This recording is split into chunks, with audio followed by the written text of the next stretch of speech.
Çünki mən həyat təcrübəsindən onu görmüşəm ki, xırda bir şeyi bəzi o bürokratlar güya nədənsə təhlükəli hesab edərək qadağan edəndə o daha da hörmətə bilinir.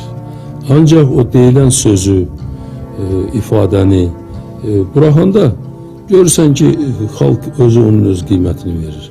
Ona görə də mən ümumiyyətcə senzuranın əleyhinəyəm və bilin ki, Azərbaycanda bu fövqəladə vəziyyət yaranında mən onun Naxçıvanda əleyhinə çıxdım və fövqəladə vəziyyəti də mənim təşəbbüsümlə sentyabr ayın 20-sində götürdülər və senzuranın tamamilə əleyhinəyəm.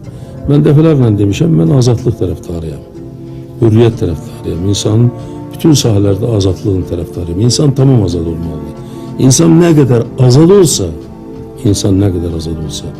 cəmiyyət o qədər sağlam olar.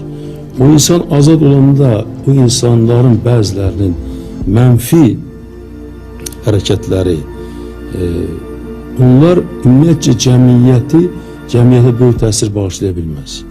Ona görə də mən azadlıq tərəfdarıyam.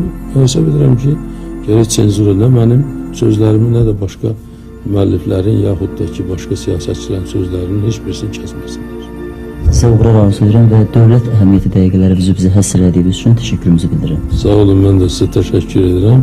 Sizin işlərinizdə sizə müvəffəqiyyətlər diləyirəm.